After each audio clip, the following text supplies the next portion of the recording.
Please stand if you're able to for the prayer.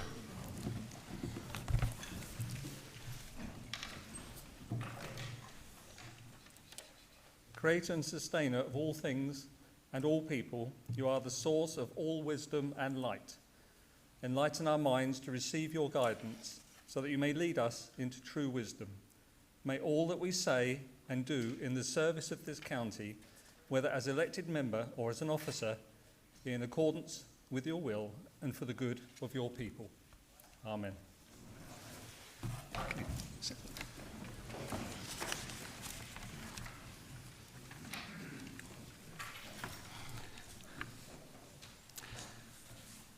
A little bit of housekeeping. So the evacuation procedure.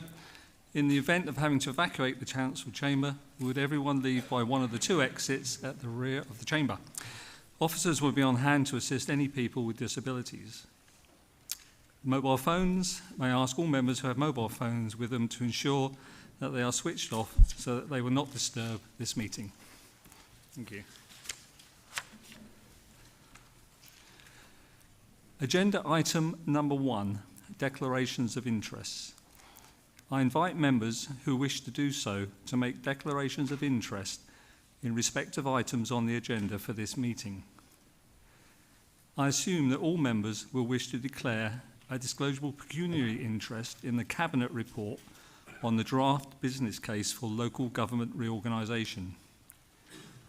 The Corporate Governance Committee on the 23rd of June approved the dispensation for all members to allow them to take part in any discussion and vote on any matter relating to the office they hold at the County Council. So all members will be able to stay and in the room and vote on the matter. I would remind members that in accordance with Standing Order 2.03, they must act in the capacity to which they were elected to the County Council and not speak on behalf of any other local authority whilst acting as a county councillor. Are there any other declarations?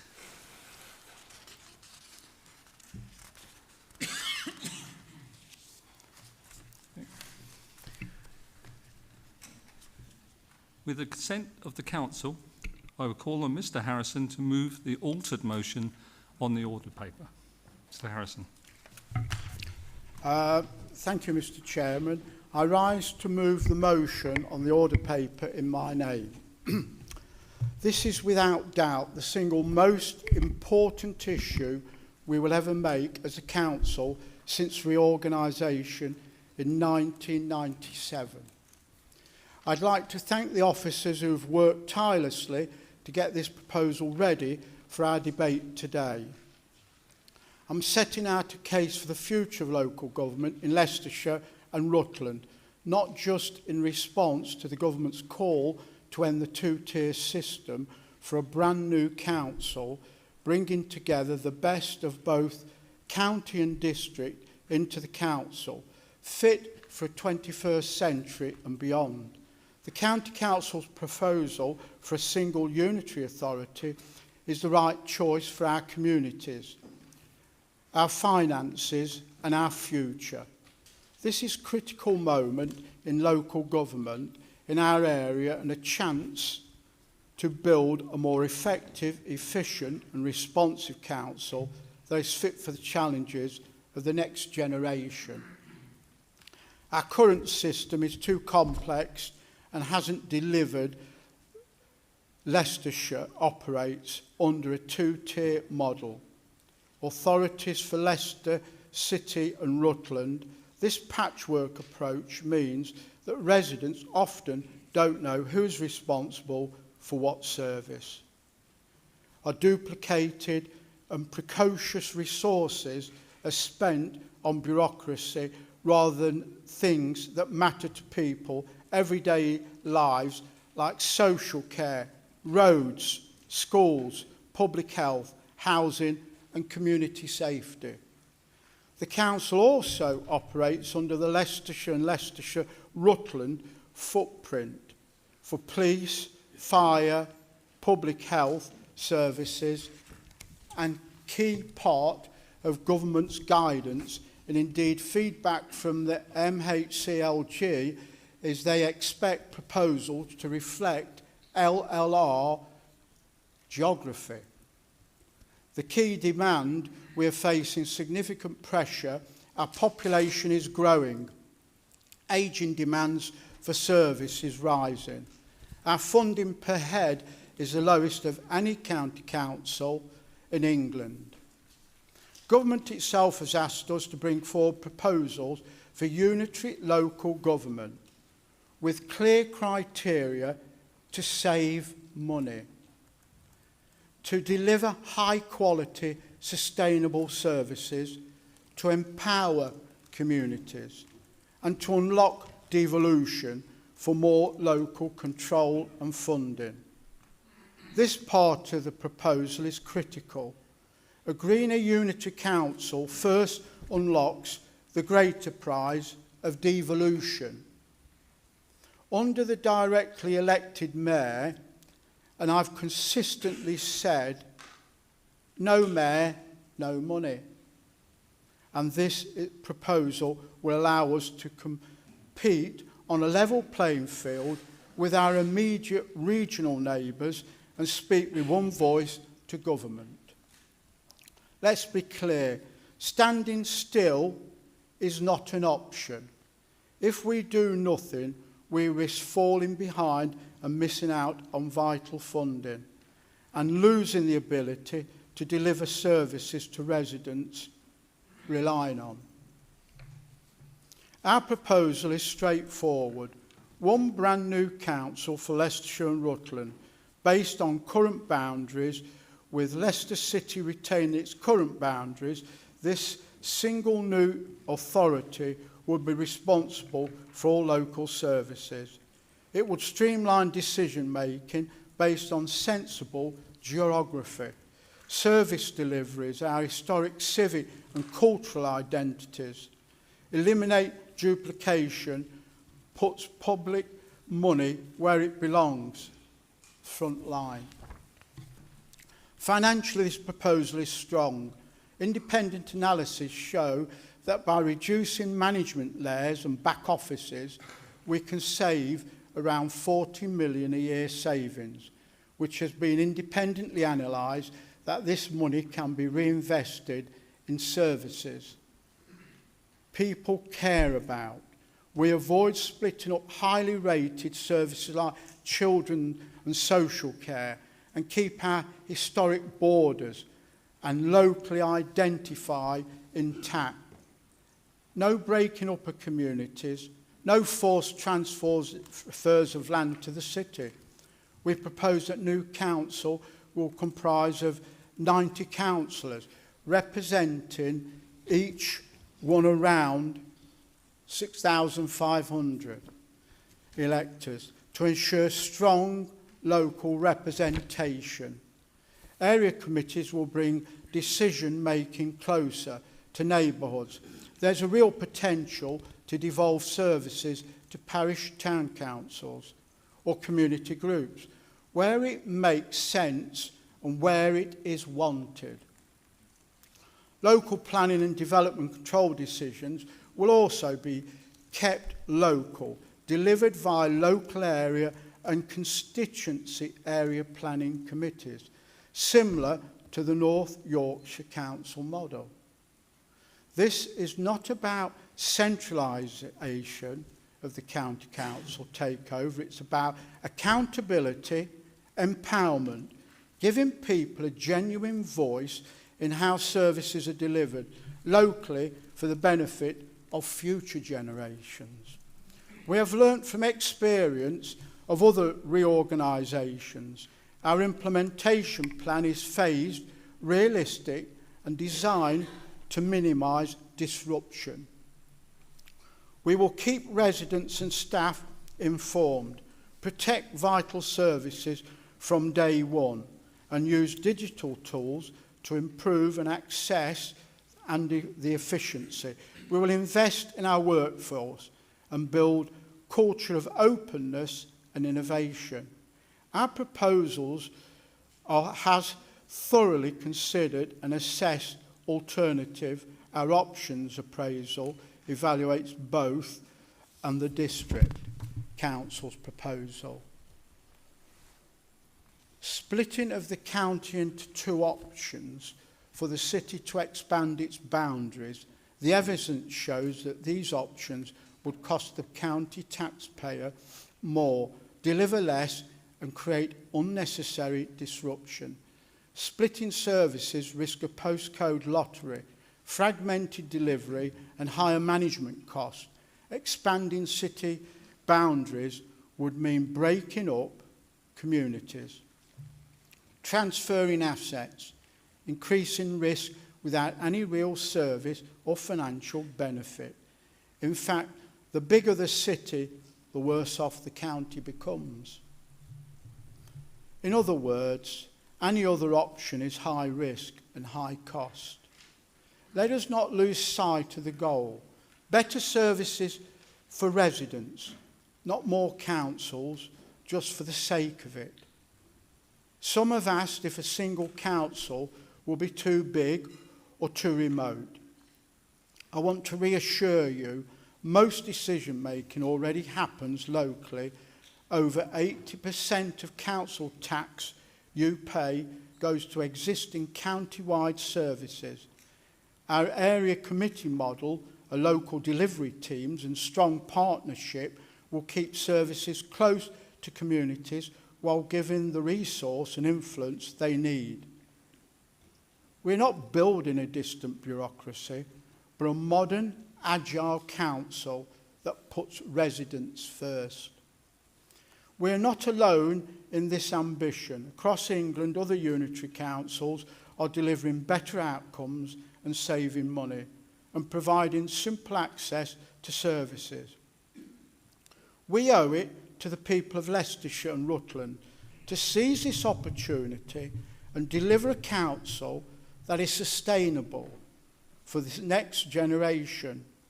In summary, our proposal for a single unitary authority for Leicestershire and Rutland is significant annual savings invested in frontline services. Simplified, joined up services with one council to contact, stronger community engagement through area committees, service devolution, preservation of local identity and historic borders is the key to future devolution of powers. A clear delivery plan with widespread support and independent validation. Let us choose the future that is simply stronger and fit for purpose. Let us take advantage of this opportunity to put the residents first, deliver better services, and ensure that Leicestershire and Rutland remain places we are proud to call home. Thank you, Mr. Chairman. I beg to move. Thank you very much, Mr. Harrison. Mr. Crook, will you second the motion? Yes, thank you, Chair. I'm happy to second this motion, but I'd like to reserve my right to speak, please. Okay, thank you. We will now take a vote. Mr. Chairman. Sorry. Could I make a point clear, because it's just been brought to my attention by the leader of the opposition, that the referendum is going to go to government and they'd be sponsoring the government to provide the referendum. We won't be expecting local taxpayers to pay probably £1 million for it. I just want that added bit to give comfort to everybody in what I'm saying, because that's really important. Thank you, Mr. Chairman.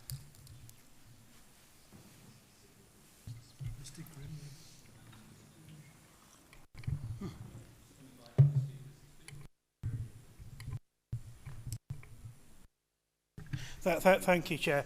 Obviously, I welcome this motion because the people in my division are completely against the expansion of Leicester, and it's something we have said before. Now, a bit of deja vu here, because on the 31st of July, I think it was, we had a previous meeting where we also voted then to say no to the expansion of Leicester, which was opposed by the members across the other side at the time. Yeah, I do welcome the U-turn they have done. It is good. A U-turn can be a good thing. I welcome the support on this. Thank you. Thank you very much, Mr. Grimley. This is Mr. O'Shea. Mr. O'Shea, please.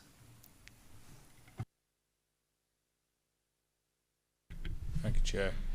I too welcome the U-turn, but I'm not going to harp on U-turns. That's history.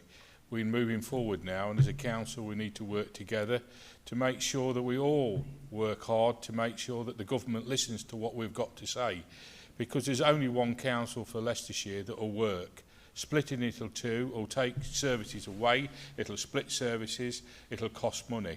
The one thing that we have now in common with the administration on this group is that we've always looked for one council, and we want to one council for the benefit of the residents of Leicestershire, and I wholeheartedly support it. Thank you, Chair. Thank you, Mr O'Shea. Mr Poland, please. Thank you, Mr Chairman. What we are discussing today, as the leader has said in his own speech, is arguably the most important changes to local government in half a century. I don't think any of us saw local government reorganisation as a priority. I don't recall a single individual on the doorstep talking about it to me before it was brought forward by government last year. But we are where we are with this, and it's now being forced upon us.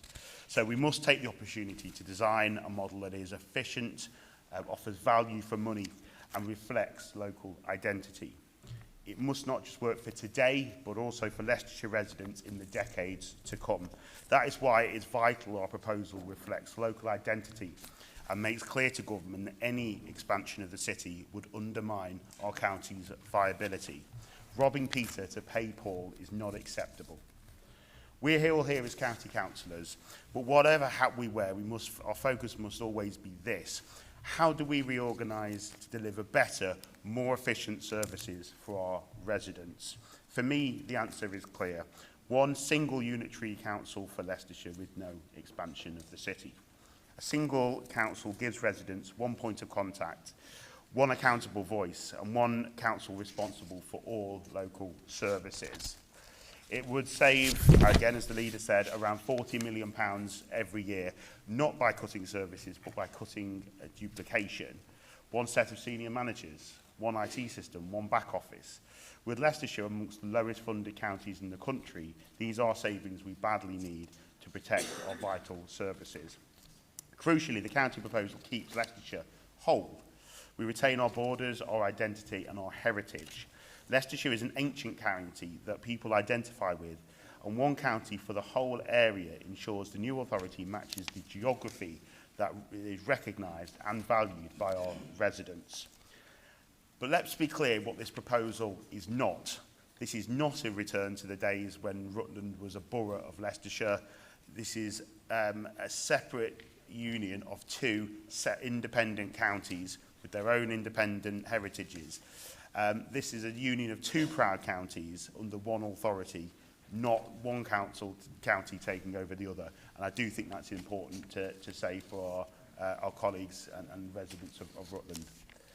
We've all seen the County Council's suggestion to expand its boundary, swallowing up Oadby and Wigston, Blaby, Harborough, and still including in that their plans to annex Syston, in my patch, Quenenborough, and other historic counties to the north of the city. Their proposal would weaken our county and not strengthen it. It would strip away a vital tax base and assets, leaving the rest of Leicestershire poorer and less resilient. It would split up services that currently work well. Highways, waste disposal, care, causing chaos, duplication and cost. The analysis is clear in my view. Expanding the city saves no money, improves no services and carries huge transitional costs. In short, all pain and no gain. And let's not forget, and arguably most importantly, the people of Leicestershire do not want it. Residents tell me they do not want to be put into the city against their will. Services there are poorer, taxes are higher, and their priorities are different. Residents see the city's proposal for what it is: a cash grab to fix their own financial mess. I say no, our residents say no, and this county's proposal says no. Then there's the North City South model proposed by the boroughs and districts. It sounds tidy in theory, but in reality will be a bureaucratic nightmare in practice, I fear. It would double management costs, split services and introduce unnecessary complexity. The financial analysis, again, is clear. Half the savings of a single unitary, and twice the disruption. It would fragment services like safeguarding, send, highways and environmental work, creating effectively a postcode lottery across our existing county. Under the government's own guidelines, neither of those two new councils would meet the 500,000 population threshold for a sustainable unitary. Dividing Leicestershire into smaller, weaker authorities does not bring services closer to residents. It brings inefficiency and inconsistency. So, colleagues, let's take this once-in-a-generation opportunity to create a simple, stronger, more strategic council for Leicestershire and Rutland. One council that speaks with one voice for 700,000 residents and is a powerful voice in Westminster. It could unlock devolution, bring powers, funding and decision-making back from Whitehall to our county. It could protect services that matter most, our standing children's services, our vital adult social care and the transport and environmental services that are so important to residents here in Leicestershire. And it could empower communities through the area committees, town and parish councils with extra powers, which will create genuine local decision-making on things like planning. So this is not about centralising power at County Hall. To me, this is about strengthening local voices whilst removing waste and duplication at the top. That's why I will be supporting the proposal for the county's proposal for a one Leicestershire and Rutland model today. And again, I'd just like to finish by thanking the leader for his clarification on the cost of a referendum. If despite our objection here today, the government decides to power on through, ignore local residents, ignore what we're saying, and still put some of our county into the city, absolutely, let's give residents a vote and a voice on that, but it shouldn't be us that pick up the tab for that. It should be the government. It's their proposal. It's them doing it to us, and they should pay for it. Thank you. Thank you so much, Mr. Poland. May I just remind, it is 5 minutes, but I thought that was very good, so I let it run. Mr. Fowler, please. Yeah, thank you, Mr. Chairman. As the lead member for finance, as I'm sure you can appreciate, my priority is making sure that as an organisation we have as much assets at our disposal to be able to spend on the people of Leicestershire that work hard and pay their council taxes. Now, at face value for this topic, we can see that the £40 million+ savings is clearly a massive plus. But as a secondary thing, I want to remind members of the Chamber of us speaking in the past about fair funding and us looking for that. Now, that's one way of going about it, but obviously that's kind of out of our hands when it comes to what the government decides to do with their fair funding reforms, despite the fact we are grossly underfunded per head as a county. One of the other ways we can go about getting the most capital for our residents is through devolution. This helps fund major infrastructure projects, the M1 junctions, A46, A47, all major road networks that connect our county and support the inevitable growth that is happening within the borders of Leicestershire. Now, at the moment, as many members will be aware, we are surrounded by two combined authorities with the West Midlands and the East Midlands, and we are in what's called a devolution desert. Now, in terms of the path to getting devolution, which gets us access to that greater prize, there is only one model on the table when it comes to local government reorganisation that will get us that prize. And that is the one that we are proposing today and that has support across the chamber. Now, dubious mathematics aside with North City South's proposals, it does not meet the government's criteria for devolution regarding population size and geographical footprint, whereas ours does. So if we are trying to get the best deal for our residents and make sure that they get the best value for their money, that they work hard to pay, then there's only one motion to support, and it's ours. So I trust that the members will agree with that. Thank you. Thank you, Mr. Fowler. Mrs. Pendlebury, please. Thank you, Chair. While I completely oppose the forming of a unitary council in any form, I sadly accept that we have been left as a county in a position where we have no choice but for this to form. However, the county plan to form a mega council, one of the largest in the country, is without doubt, in my opinion, an appalling idea. Not one resident that I've spoken to in the area I represent wants this. What has happened to democracy? What has happened to listening to those we represent? This is not devolution. I see there is a plan to offer a referendum where the city should expand. Why not offer the same choice for our residents? Why are we not asking those who voted for us and voted us in whether they want to be part of this huge conglomerate-style council? Hinckley is a great area. It works. We have one of the lowest council tax in the country, let alone the county.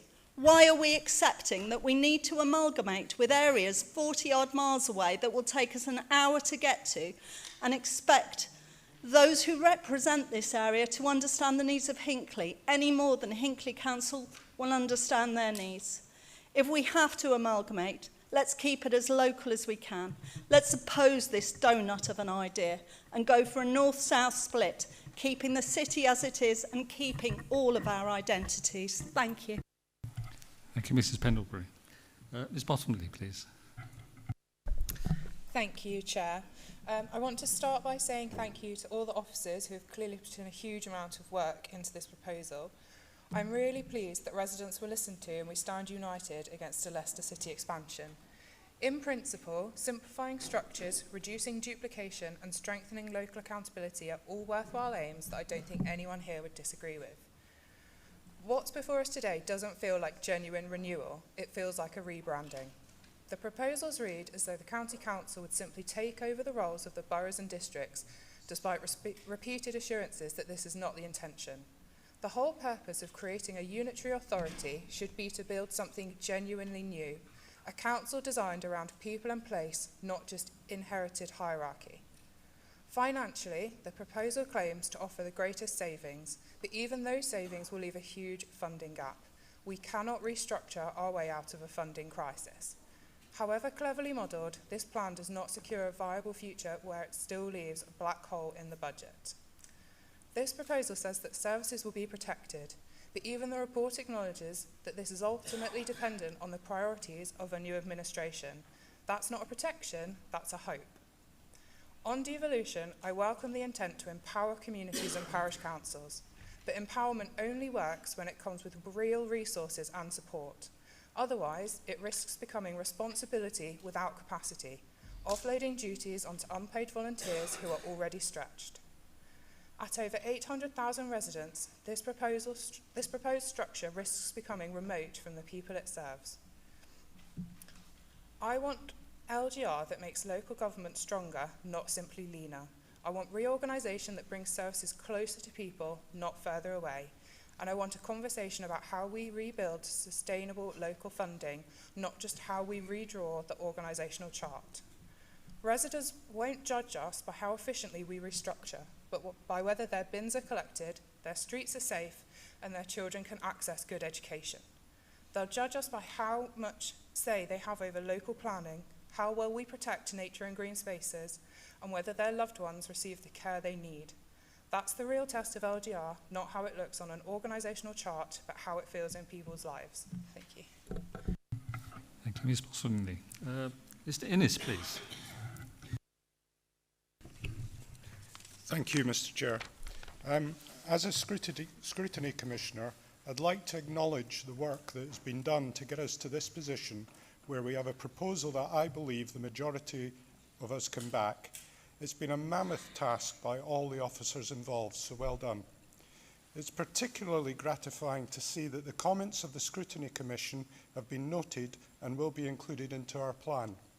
I'm 100% committed to the idea of keeping Leicestershire as a single county, making sure that Rutland keeps its identity and that we do not accept any land grabs by the city. With this submission, as I understand it, the city and the boroughs are also submitting conflicting proposals. I recognise the time and effort put in by the leader who tirelessly tried to look for a combined way forward, but in the end it seems we were all too far apart.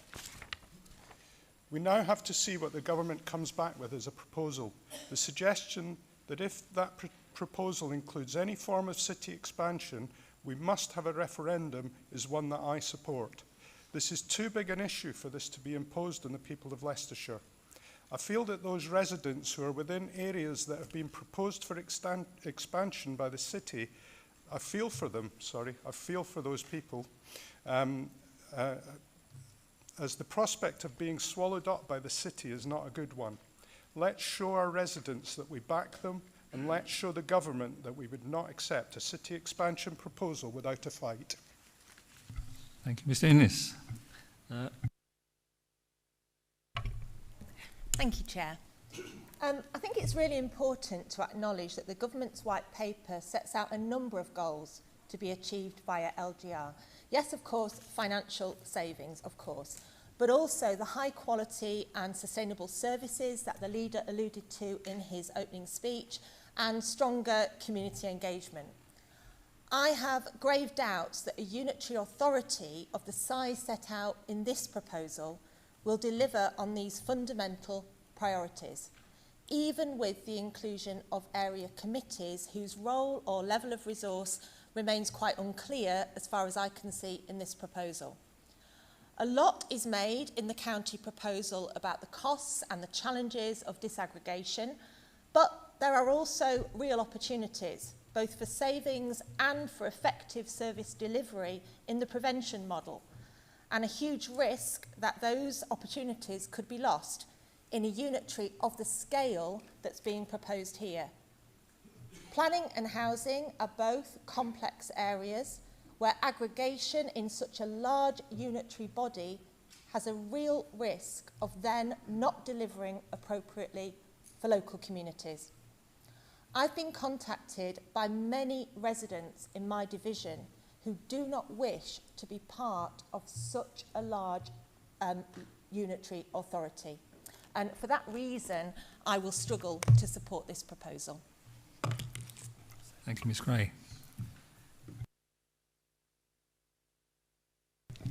Thank you, Chair. First instincts are generally good. Both the previous Conservative administration and the current Reform administration both originally wanted to work with the city to sort something out.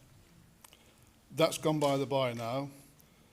I think if that had happened, it's entirely conceivable we'd be able to submit 2 plans, 1 county, 1 city, that may well have succeeded.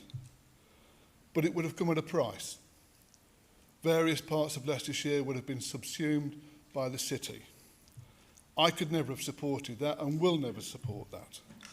I've been clear on my position from day one. Taking this in transposition means this business case that will be submitted is seriously flawed. The guidance from government was quite clear about population sizes and tackling the growth and sustainability of Leicester City. In all the paperwork I've seen since this started, I have not seen in this council a serious addressing of those 2 issues. The city's population will be 340,000, something like that. And thank you. And the sustainability and growth has not been addressed in any serious manner. That's concerning.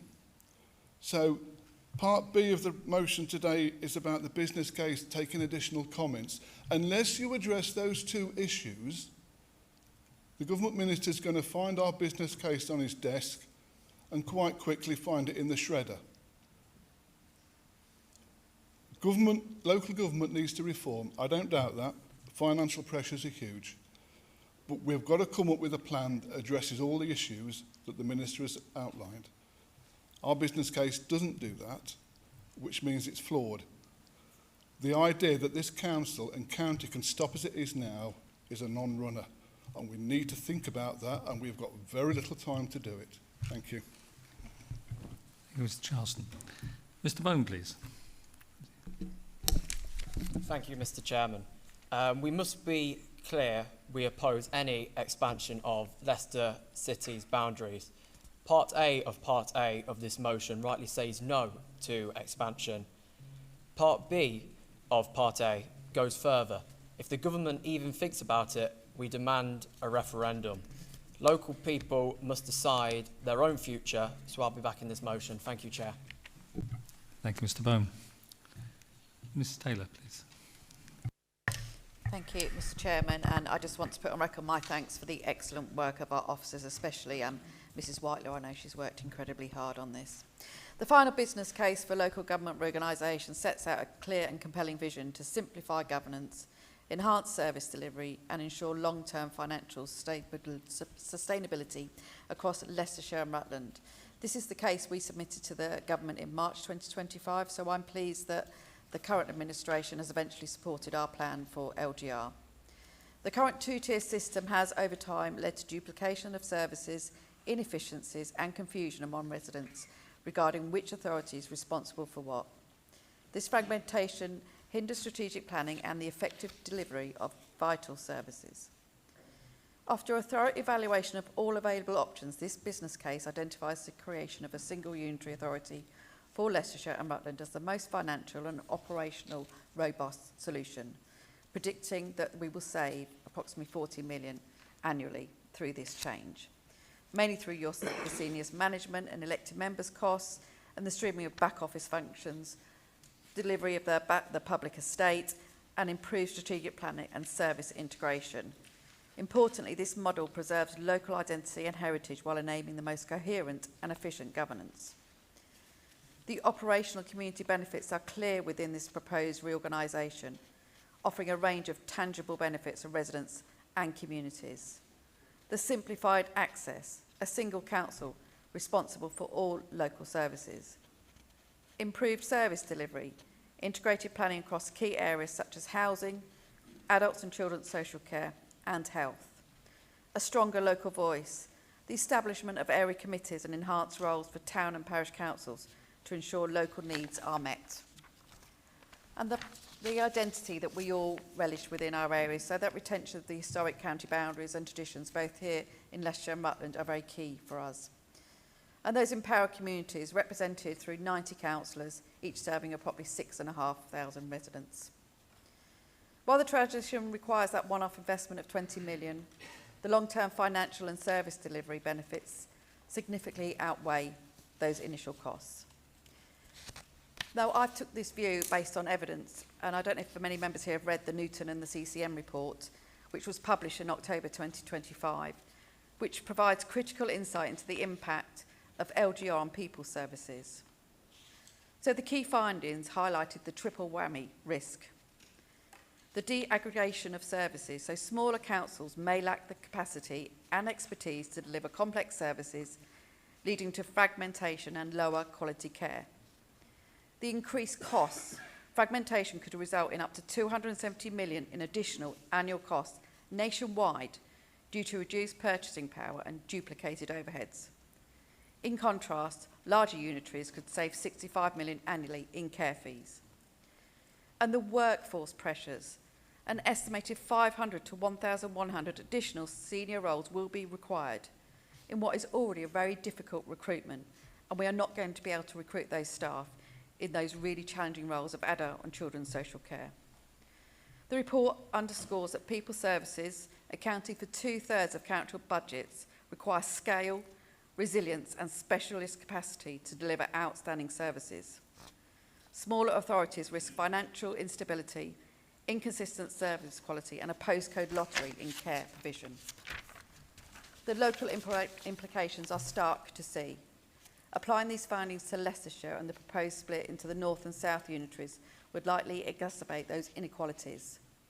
The North would face a higher concentration of service users and greater financial strain, while the South would benefit from a more favourable demographic profile. This imbalance could lead to unequal service standards and financial pressures, undermine the principles of fairness for all residents. So in conclusion, the creation of a single unitary authority for Leicestershire and Rutland represents the most strategic and sustainable path forward. It offers the greatest financial savings, simplifies governance and enhances service delivery. Crucially, it aligns with the national devolution goals, positioning the region to secure greater control over funding and decision making. It also protects local identity and empowers communities through stronger, more accountable local representation. And as for the future, the reorganisation lays the groundwork for the potential mayoral strategic authority, but that is a conversation for another day. And I'd just like to add that I thank the leader for his comment on Part A, the small b. My group would not support a referendum if that cost is down to the local taxpayer. The government must pay for a referendum. And just to be clear, my residents have been very clear with me. They do not want to be taken in the city, and I will stand up for them. Thank you, Mr. Chairman. Thank you, Mrs Taylor. Mr King, please. Yeah, thank you, Chairman. As the leader's already stated, we're here this afternoon because across Leicester, Leicestershire and Rutland, we're on the brink of the biggest reform in 50 years. Unfortunately, as one or two people have mentioned, that decision is not going to be made here in this council chamber, or any other council chamber for that matter. It's going to be made, or even by local residents. They've not got a say either, because the legislation prohibits that. It's going to be made by ministers and their civil servants in W1, who already have a national plan. And that plan, it's been touched on already, is fewer, stronger councils, leading into devolution deals, combined authorities and directly elected mayors. And that process started 15, 20 years ago under national governments of all flavours. That is the context, as again Mr Harrison mentioned, for what we're talking about. And so local government reorganisation isn't happening in isolation. It's an entry ticket to the next phase of devolution with a carrot of more powers and more money at a regional strategic level. Now, the last time we had an opportunity to get those powers, the city mayor, the Labour mayor, objected. He blocked it. He was a roadblock, and he consigned us to the equivalent of the 4th Division. We weren't allowed to go in with MCA. Between us, the councils manage 2.4 billion each year, approximately, and of that, about 70%, roughly 1.7 billion, funds children and adult social care. So they're not optional services, they're lifelines. So whatever structure is created has to unlock future devolution, must first and foremost protect care. So what we've got now is 3 models on the table. And last week, on Bonfire Night, the city announced its new bid, what they call now base bid, to absorb the whole of the Harbour District, Bladeby, Oby and Wigston. And it says it'll save £46 million. But obviously, a lot of these numbers rely on decisions that haven't actually been taken, and it would dismantle many well-functioning safeguarding care systems to patch up their finances. And that's a massive risk. Residents, certainly residents in my area, Gartree, are absolutely vehemently opposed to this because they see this as a land and tax grab. Second is the district's North City South plan. Well, I've been involved in scrutinising that elsewhere, and yes, it looks good on paper, but it's built on hope. It's built on imaginary savings requiring increases in charges and fees to residents. Again, decisions yet to be made. It would break up essential services, particularly children and adult social cares, and it would create massive uncertainty, and what's needed is stability. Now, once upon a time, I was our district council leader. That was when we were last looking at this, and I have to be honest, I wasn't in favour then of a One Leicestershire proposal. But I've changed my mind, because having had time to look at this over a longer period of time, I can see now that the One Leicestershire proposal, as originally developed under the Conservative leadership here, it's not perfect. Nothing's perfect. It is serious, though. It is evidence-based, and I believe it's deliverable. And it keeps a proven structure that already delivers 70% of our services, and it removes duplication, as others have said. And but it will need further refinement. But we're not going to be able to do that unless it's chosen by the government. So One Leicestershire does offer managed change, not managed chaos.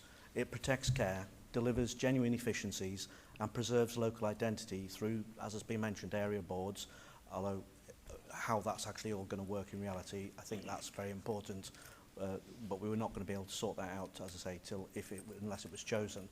And it does give government what it says it wants, which is a single, stable platform, big enough to underpin a future Leicester and Leicester Combined Authority and devolution deal, including eventually a strategic level mayor with real powers and funding.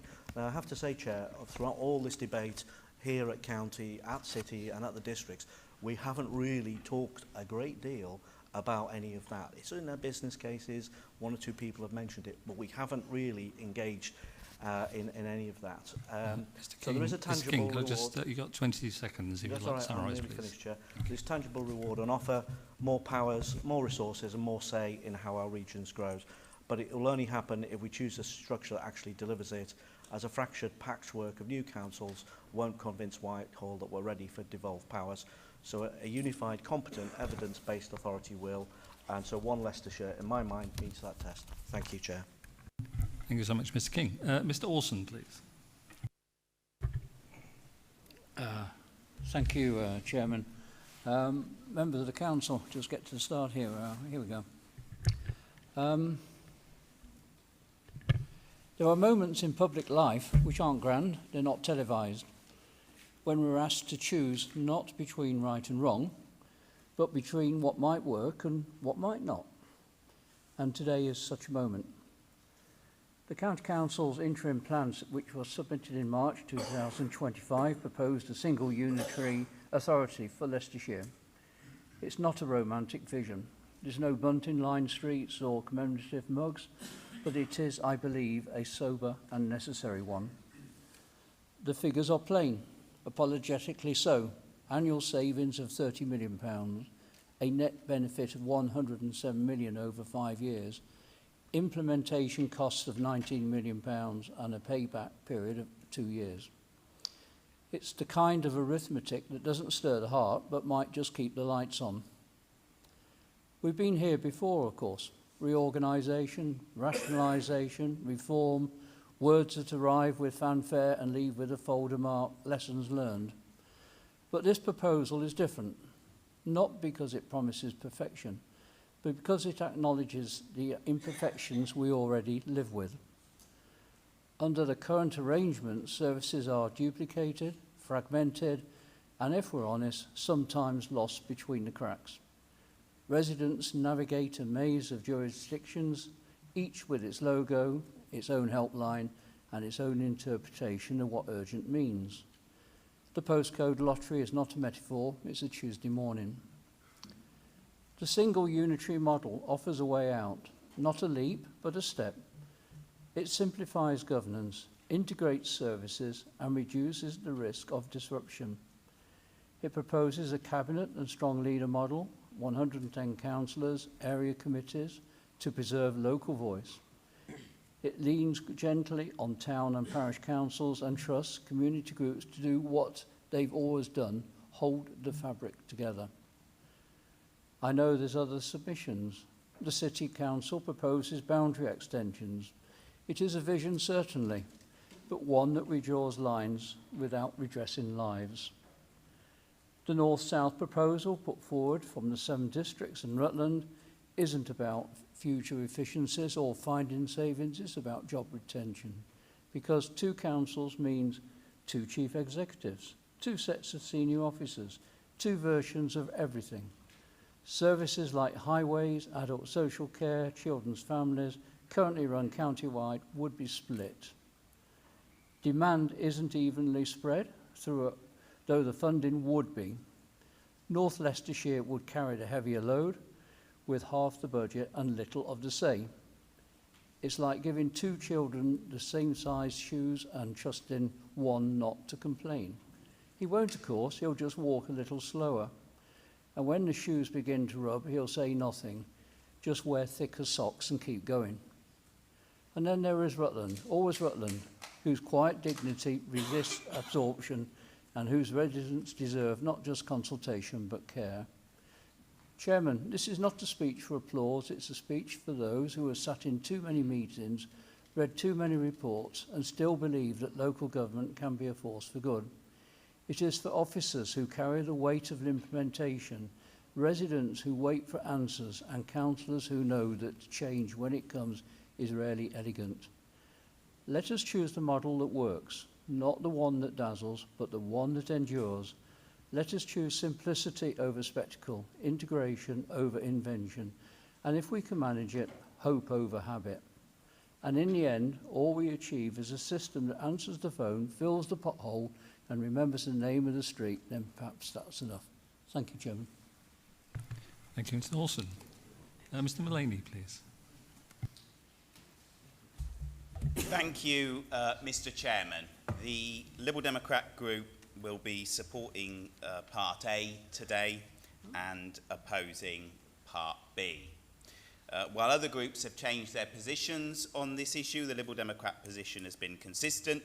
We've consistently opposed Leicester City expansion into Leicestershire County, so we'll vote in favour of Part A, and we've consistently opposed one authority for Leicestershire, so we will vote against Part B. One of the reasons we oppose the plan for one authority for the whole of Leicestershire, which is being pushed by Reform and the Conservatives today, is that we believe that one authority for all of Leicestershire risks opening the door to Leicester City expansion into the county, because by creating one authority of over 750,000 in Leicestershire, with one of about 350,000 in Leicester City, it creates a situation where the two authorities are of very unbalanced numbers, and then this strengthens the argument for the city to expand to create a Leicester City similar in numbers to the county. And that's why we are supporting the proposals from the boroughs and districts, who represent all political parties, for three authorities, the North Leicestershire, South Leicestershire and the Leicester City, that will be of similar numbers. And we've seen the proposal from Leicester Mayor Soulsby with his land grab proposals, wanting to take here in Glenfield, Oadby and Wigston, Blaby, Syston, Kirby Muxloe. We as Liberal Democrats say to Mayor Soulsby, hands off Leicestershire. But let's not forget who put this idea into his head in the first place. The previous Conservative administration here at Leicestershire County Council proposed back in January to support the creation of one authority for Leicestershire and an expanded city. They may now say they are against city expansion, but they supported it in January and only dropped the proposal when the government refused to agree to the last Conservative administration's call for the cancellation of this May's County Council elections. And given the result in May, there was at least some perceptiveness, I guess, in their proposal to cancel the elections. Planning is also a hugely controversial issue. It's one of the big issues that people are very concerned about, and we've still got to finalise the details of how planning decisions will be taken. I know that some will be taken by the whole authority, some will be taken by more localised authorities. These will, though, be on a larger scale than the existing boroughs and districts, so I think there's still a lot of concerns around how planning decisions will be taken at the new authority. And we still have huge worries about the future of discretionary services as well. In my own authority at Hinckley and Bosworth, we deliver a lot of discretionary services, and we do worry that these may disappear under a single unitary authority, because whatever people say now about continuing such services, the reality is whatever option we take, the reality is there will still be a budget deficit at the county council, even following the most optimistic of predictions. And then you'll have a single unitary authority that will be under huge pressure to deliver social care and special education needs. And there is a real worry then that a lot of the discretionary services currently delivered by boroughs and districts will go. We believe an authority of 750,000 is too remote, too big to serve local residents. It's taking the local out of local government. And I know there's been this argument that, oh, well, things have to be on a large scale in order for them to be effectively delivered. But if we take that to its logical conclusion, you could argue, well, why stop at counties? Why not just have a regional authority delivering services in the whole of the East Midlands if you really think that smaller authorities cannot cope with delivering with services? The reality is many other counties are being split or have been split, so there's a lot of experience in other parts of the country. Also, where there have been single authorities, such as in Shropshire, which was created some time ago from the abolition of all the boroughs and districts and one county authority, that authority is going through huge financial trouble at the moment and has basically said that it is at risk of financial bankruptcy at the moment.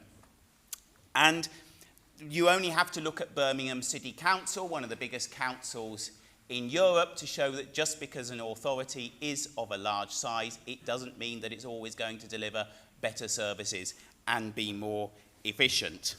I know there will be area committees, but we still have to decide what the overall powers of those committees will be. And the reality is that power does tend to centralise.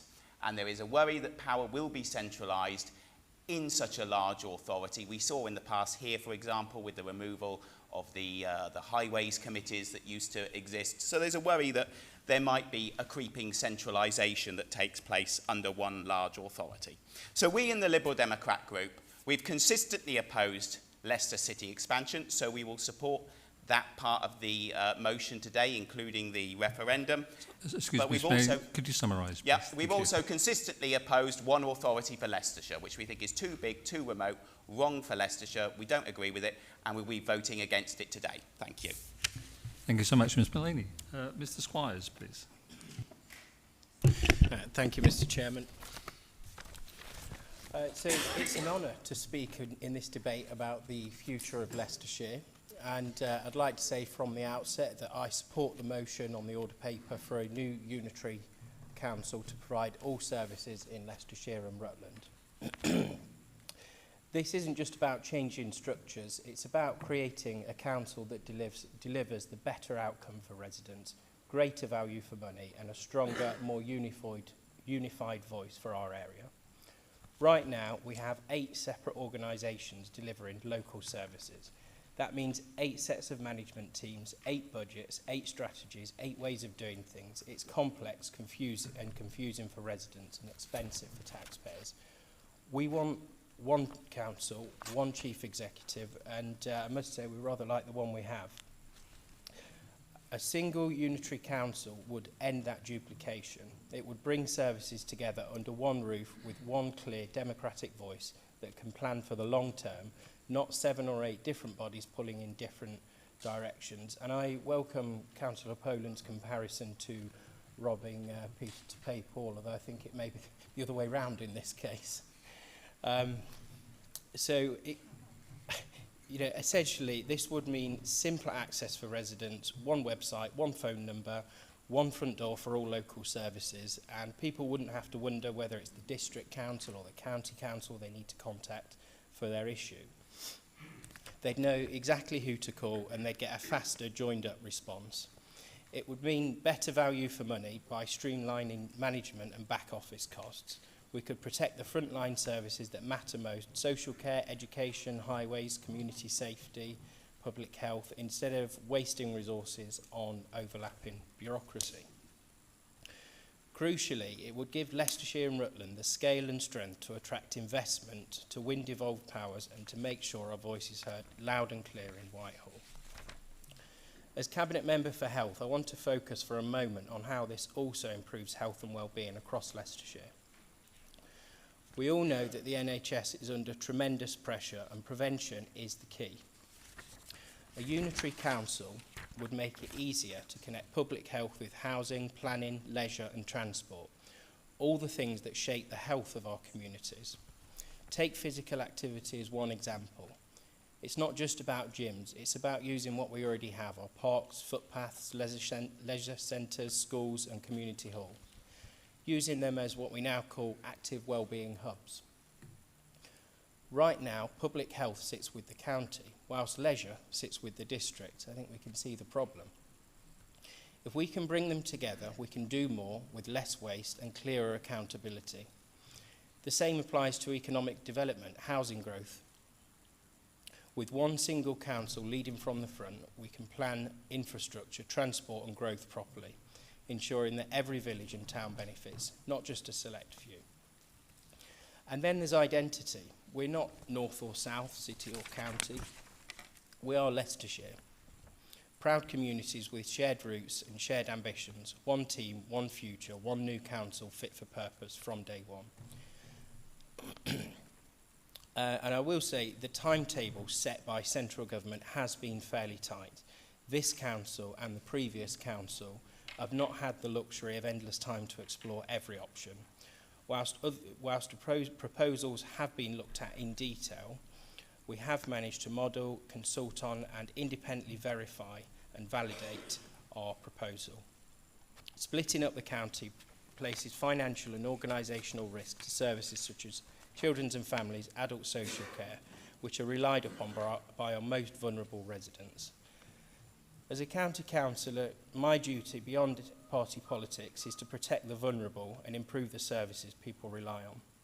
Fragmenting those services would risk financial instability and weaker outcomes for residents.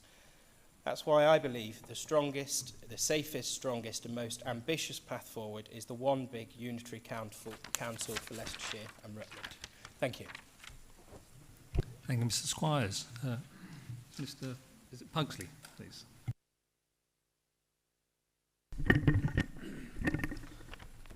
Mr. Chairman, when I was forming my view on local government reorganisation, I looked through the lens of three groups of people: my community, the children and families I represent, and then Leicestershire as a whole. In terms of Leicestershire's children and family services, the service is currently structured in a centrally led, locally delivered model. And we know this works, Mr. Chairman, due to the service being judged outstanding by Ofsted. Ofsted noted the strengths of the service's consistency in approach across Leicestershire, the strength of leadership, the robustness of decision-making, and the quality of practice across the county area. Unnecessary disaggregation of children's services into two unitary authorities risks the consistency we currently have of high-quality service delivery, along with doubling the leadership and management costs of children's services, stripping money away from frontline services that provide for the people of Leicestershire. In this situation, there need to be two directors of children's services, along with duplicated leadership teams below the directors.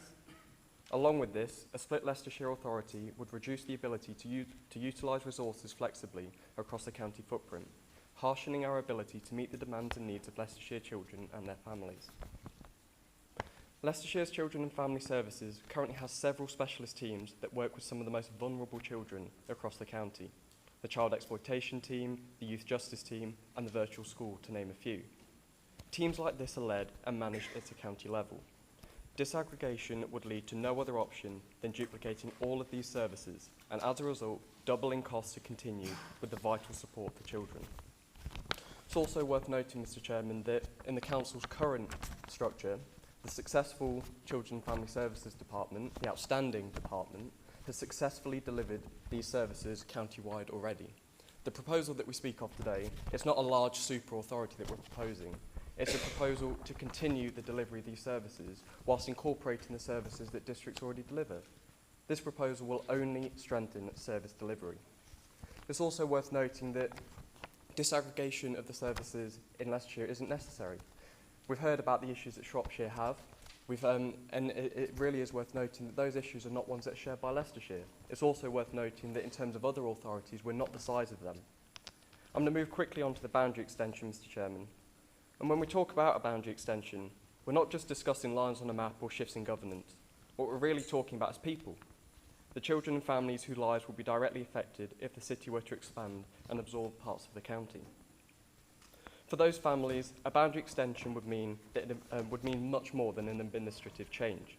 It would bring disruption to the services they rely on, services they've built around their communities, shaped by local understanding and supported by trusted professionals who've worked with them over time. Mr. Chairman, children and families need consistency and stability. They need to know that the help they receive will not suddenly change because of a boundary line being redrawn. A boundary extension risks creating confusion about who provides what, where families turn for help, and how services are accessed. We must also recognise the strength of identity within our county communities. Our residents feel a strong sense of belonging to Leicestershire, to their towns, their schools, and the networks that support them. A boundary extension risks unsettling that identity, eroding the local connections that give people pride and confidence in where they live. With this in mind, Mr. Chairman, I believe we must oppose any notion of boundary expansion. Our focus should remain on protecting the stability of services, preserving the integrity of our communities, and ensuring that every child and family in Leicestershire continues to feel supported. It's also clear to me, Mr. Chairman, that to preserve the quality of the outstanding services that we offer to children and families, and to preserve Leicestershire's identity, the best option is for a single county unitary. Thank you. Thank you, Mr. Pugsley. Mr. Abbott, please. Thank you, Mr. Chairman. No boundary extensions. This is what the majority of our residents have always asked for. They're in favour of it, and we're in favour of it. Leicestershire has a very, very rich heritage, to which I'm very proud of. Two unitary authorities, city and the county, would be the model that would be the least disruption to any of our services. Yes, there will be disruption, but after talking with the department, we can assure you that it would be absolutely disastrous to actually split the county into two. People would lose the services would suffer, and particularly for mine, adults and communities, with a very ageing community, this could be absolutely disastrous in many ways. So, as a new administration at County Hall, we've got no historical preferences dealing with this. This, I believe, is beneficial to our decisions and to our residents. We're here to represent them. It's as simple as that. We're not after glory. We're not after praise. We're just here. We've been voted to do a job. We'll listen to the residents all the while. And it's obviously, we believe this is in the best interest of the actual county and its residents. This is why I'm fully supporting both motions. Thank you. Thank you, Mr. Abbott. Mrs. Page, please.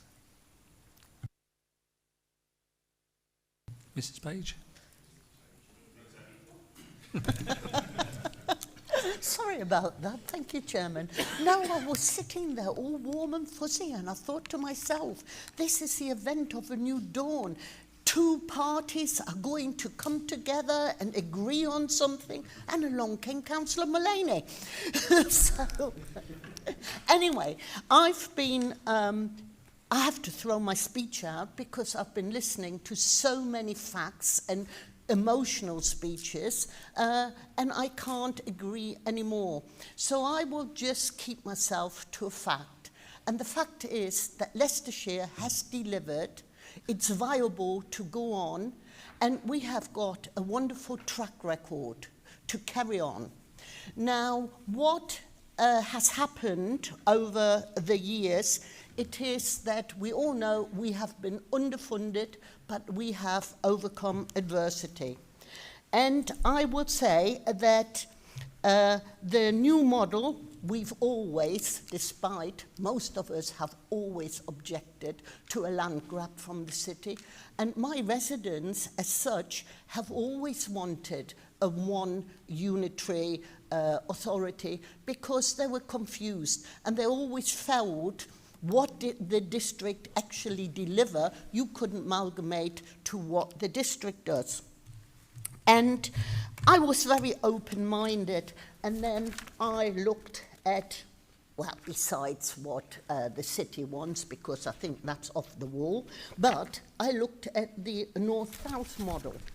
And I will just read you something which says that they're relying on income equalisation, which means that they will increase council tax, generate more money from off-street parking, green waste, and I can go on.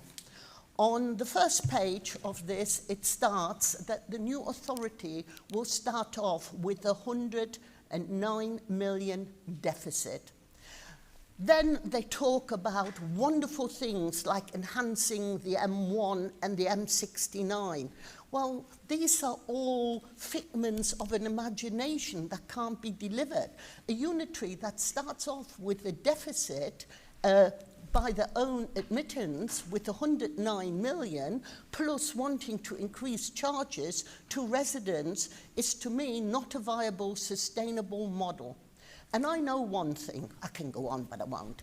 But I know one thing. I was elected to represent my residents. And in a time when things are hard for my residents, when we are, and this is also in this document, when wages are going down and people are really struggling, how can I stand here elected to represent my residents to vote for something that will increase their council tax, increase car parking, increase green waste charges, etc., etc. So, the all Leicestershire model might not be perfect, and maybe this will give us something to work at together in future to make it perfect, and we can all come together. But it will be in the best interest of my residents who've elected us all, and we got to look after them, not after chief executives, councillors, and people who want to maintain a job. Thank you. Thank you, Mrs. Page. Mr. Meyer, please. Cheers. Thank you, Mr. Chairman. I won't reiterate what some of my colleagues have said, but I just wanted to firstly thank Scrutiny. I was invited to Scrutiny, sit on the 2 Scrutiny Commission meetings, and it was very useful and very welcome to be able to contribute to that one. Well, we got a lot of the answers, and Rosita was there, but I'll come on to what Rosita was saying in a moment. And I'm a bit miffed that she didn't get some of that there. But also, I just want to thank our officers. They did tremendously well. We asked lots of pointed questions. They answered as best as they could. And they were definitely batting for Leicestershire, which is good to hear. However, I just want to turn to our proposal, and that's what we should be debating here. We could bash the city's proposals, we could bash the districts and Rutland's proposals all we want, but we don't have any influence on what they're going to submit in this chamber at all. But how is our proposal any different to what they're proposing? Our proposal is to have a whole Leicestershire of 750 odd, 800,000 residents by the time we get to 2028, and leave the city as it is. Mr. Mullaney asked the question, is the government going to accept that? Probably not. So if the government's not going to accept that, I did point that out in Scrutiny, so why are we putting that proposal in for? We're putting a proposal in that we know is potentially going to fail at the first hurdle. And if it is, why have we wasted all our officers' time? Why are we wasting our time today on that scenario? Because you can say that we're going to be big, that's fine, but the city's not going to be big. However, we will leave that up to colleagues to debate or discuss. The other thing I wanted to mention is Rutland, and I mentioned it at the Scrutiny Commission as well, is that, and I'm glad that it's been taken on board and it's in one of the supplementary papers, that we don't have to get Rutland on our side, but we have to acknowledge that they might look elsewhere. They might look at the district's proposal, they might look at somewhere in Lincolnshire, for example, or Cambridgeshire. That's entirely up to themselves. But we do need to be mindful that they might just write a letter to the Minister to say, actually, we don't agree with the one Leicestershire proposal at all. And I know Mr. Poland said this is not a takeover of Rutland County Council, but probably that's what they think it is. You know, in 1997, I think, or whenever it was, they fought tooth and nail to disaggregate from Leicestershire, and now this proposal is bringing them back into a one Leicestershire situation, which they don't want at all. And we can be as pleasant or as nasty as we want to them, but that's the reality of it. And the other one is about borrowing and disaggregation and harmonisation and all the rest of it. Actually, even in one Leicestershire, you're going to be taking over districts and Rutland, which have all different council tax bases. And then if you're going to set a council tax for the whole of Leicestershire, the harmonisation is going to happen. It's got to happen. I did ask that question of officers to say, actually, why haven't we put that into our proposal? Oh, that'll be for the future administration to determine. Yes, that might be the level of council tax or what the harmonisation will look like. But are we trying to pull the wool over the eyes of Leicestershire residents and say, actually, the district model or the city's model will mean council tax are going to change and it's going to change for the worse, but our model isn't going to, because it is. It definitely is. And if you think we're not, the cost of reorganisation is going to be little, well, let's be realistic. There'll be ministers and their civil servants that look at this who will be getting probably outside consultants in to look at each proposal to make sure it's watertight. And if we've missed something out, like, you know, how we're going to fund the takeover of the districts and of Rutland, they'll be pointing that out to us, and probably in January as well. So when we get the first initial feedback, we want to make sure that we go out to consultation. We don't want to make sure that this is the only proposal of the three that they bat away immediately to say that it's not realistic. And I think that's probably what they might do. I'm not saying that it's certainly, because I'm not one of the people that will be making the decision, but if you've got a county council of 800,000, 750,000 and one of and a city council of 375, would you realistically put that out to consultation? Thank you. Thank you, Mr. Meyer. Before we move on, is there anybody else that would like to speak? Thank you much. Mr. Coulton.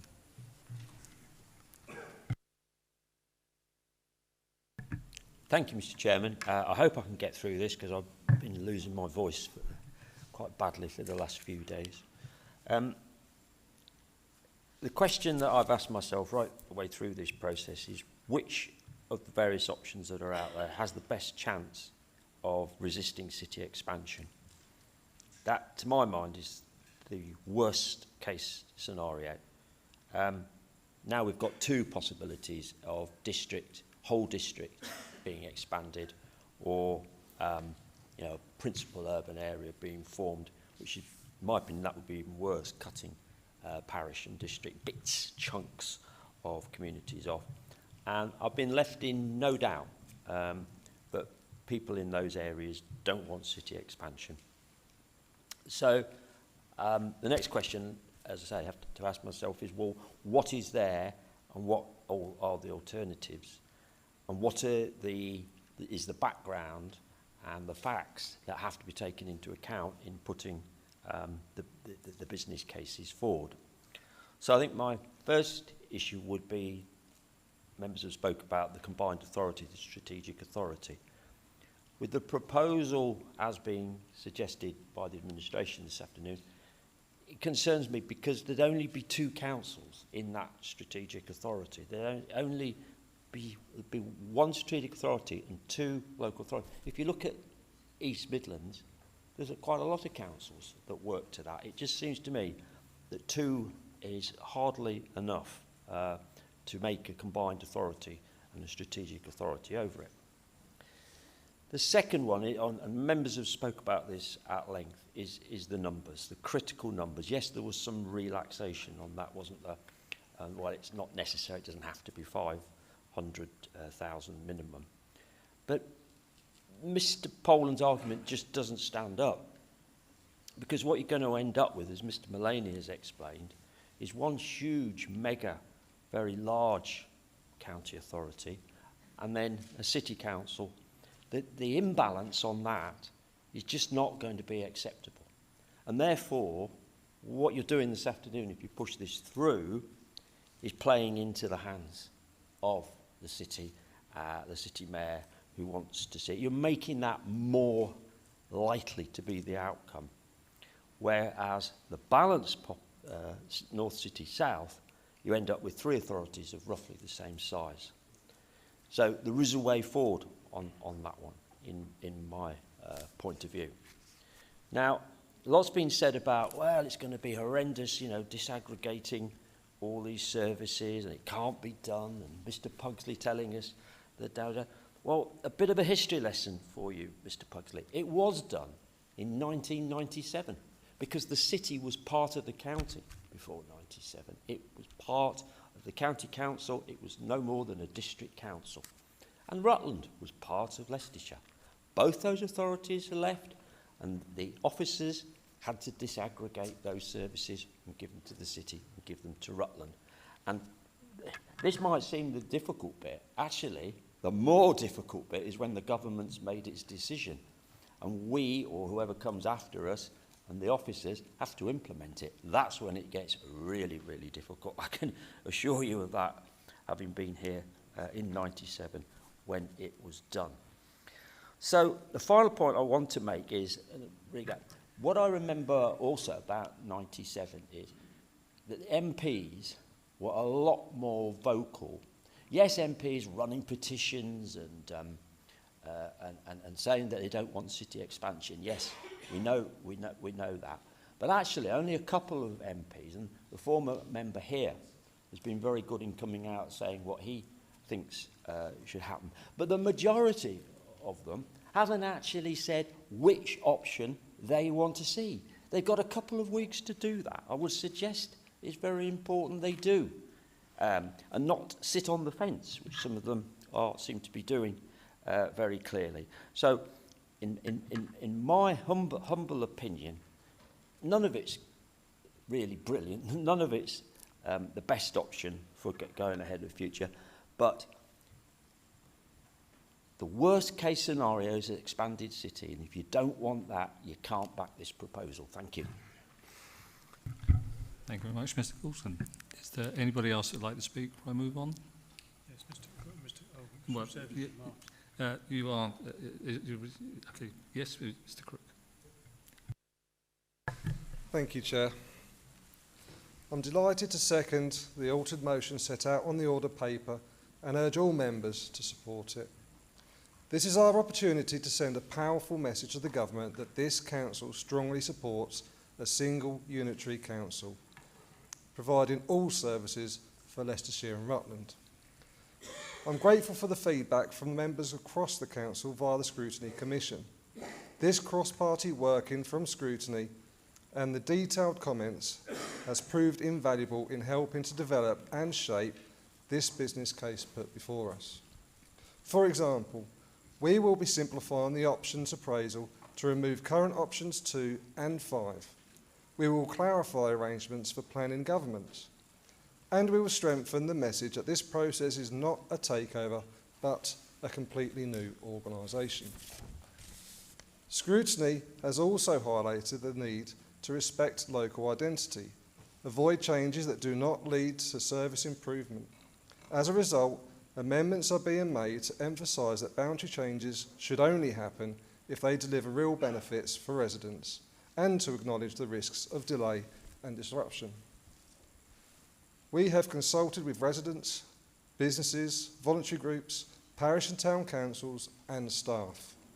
Nearly half of survey responses supported a single unitary authority, while over 2/3 were against an expanding city and 3/4 are against any change at all. We have also listened and responded to the concerns raised from our engagement. Voluntary groups want reassurance that smaller organisations will not be lost in a larger structure. And business leaders support a one-stop shop for investment and growth. Staff have highlighted the importance of protecting jobs and maintaining high standards of service. Members, I hope you are reassured that we have listened to the comments that have been made to date, and we will continue to listen to the comments and suggestions made at this meeting today. Thank you. Thank you, Mr. Crook. Mr. Harrison, please. Thank you, Mr. Chairman. My first remarks is the absolute good nature of this debate. We don't have many of these. It's quite nice to feel quite tranquil in the chamber and to have exchanges that are reasonable and understandable. So I thank everybody for that. I'd also like, because my colleagues mentioned, to thank the Scrutiny Commission. I've always supported scrutiny. It's critical and vital. And they're very good at just, have you looked under this, have you looked that way, and it's very well worthwhile. So I'd like to thank the Chair and the team on scrutiny. It's been very good indeed. But I'd also like to say that this is never going to happen again, this meeting, I doubt. And these people here in this chamber, I doubt, will ever be back to have that special photograph in time. This is unique. This is a one-off meeting where there's an opportunity that we may be able to move forward on behalf of the residents of Leicestershire. I'd like to thank everybody and thank you, Mr. Chairman. Thank you. Thank you, Mr. Harrison. We will now take a vote on the matter. The altered motion is in 2 parts, so we will vote on Part A first. As a reminder, Part A of the motion is that the Council opposes any expansion of the boundaries of Leicestershire City Council, and B, that should the government be minded to implement an expansion to Leicester City Council's boundaries, this council requests a referendum take place on the matter, and as we've clarified before, the cost to be met by the government should that come about. Point of clarity, Chair. The referendum mentioned, will it be binding? And if not, do we need to change the wording? Mr. Harrison, would you like to respond again, please? Well, it's down to the government, isn't it? So it can't be binding. We're just saying that's what we want. Yeah.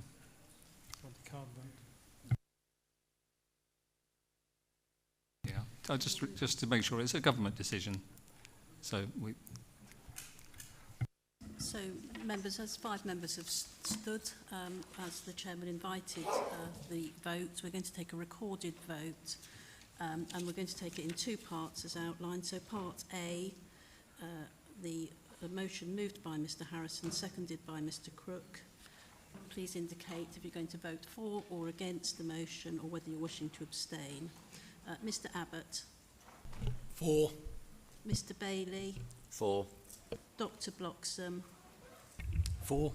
Mr. Bohm. For. Mr. Bowles. Mrs. Bottomley. For. Mr. Bradshaw. For. Mr. Bray. For. Mrs. Broadley. Miss Butler. Mr. Chapman. Mr. Charlesworth. Mr. Cook. For. Mr. Crook. Mrs. Danks. Mr. Durrani. Mr. England. Mr. Fowler. For. Mr. Galton. Mr. Gamble. Ms. Gray. Mr. Grimley. Mr. Hamilton Gray. Mr. Dan Harrison. Mr. Paul Harrison. For. Dr. Hill. Mr. Holt. Mr. Innes. Mr. King. Mrs. Knight. Mr. Lovegrove. Mr. MacDonald. Mr. Meelan. Mr. Mear. Mr. Morris. Mr. Mullaney. For. Mr. O'Shea. Mr. Orson. Mr. Page. Mrs. Page. Mrs. Pendlebury. Mr. Piper. For. Mr. Poland. For. Mr. Pugsley. For. Mr. Rikiki. Mr. Robinson. Mr. Rudkin. Mrs. Seaton. Mr. Smith. Mr. Squires. For. Mrs. Taylor. Mr. Thorpe. Mr. Tilbury. Mr. Walker. Mr. Whitford. Thank you.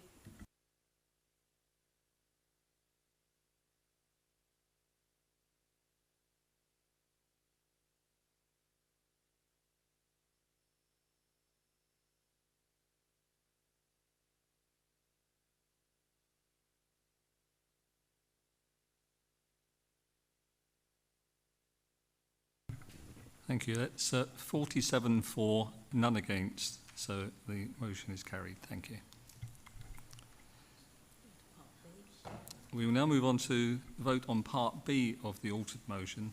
As a reminder, Part B of the motion is that, subject to any further comments made by any members, the draft business case for local government reorganisation be endorsed for submission to the Cabinet for final approval at its meeting on the 25th of November 2025. Can all in favour of Part B of the motion, moved by Mr Harrison, please raise their hands? We want a recorded vote, Mr. Chairman. Okay.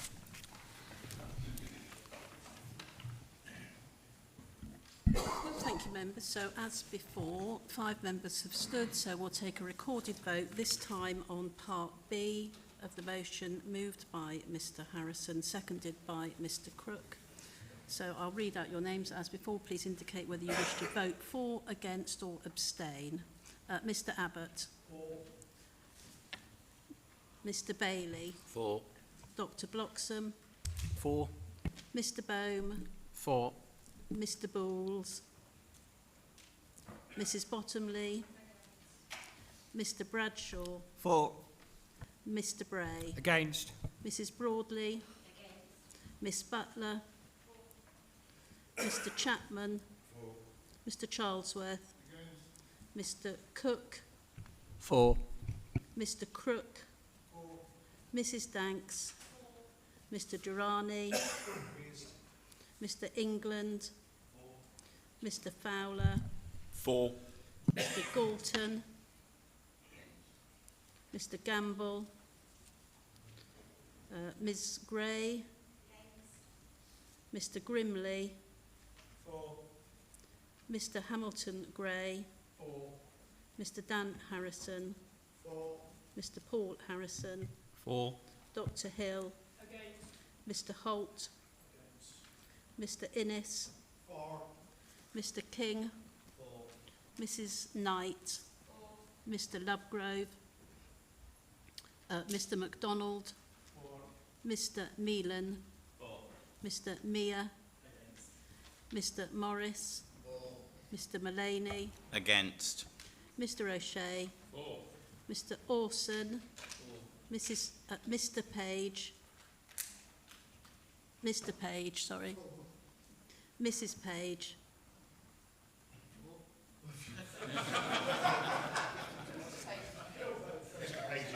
Is he not here? Sorry. Can we rename Mr. Page?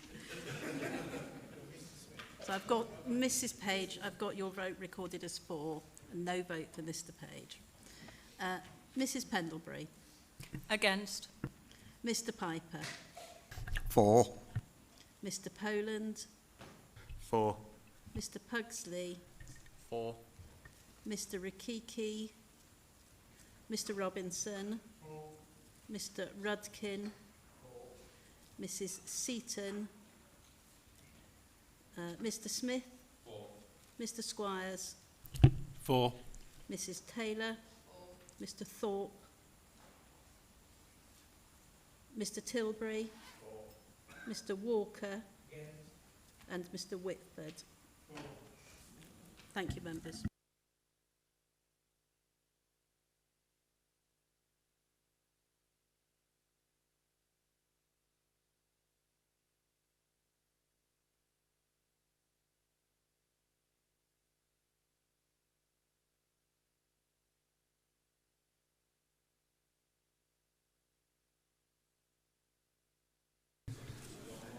Okay, we're nearly there. Settle down. It's 35 for, 13 against, so the motion is carried. Thank you so much. That brings the meeting to a close. Thank you so much for your attendance today. Thank you.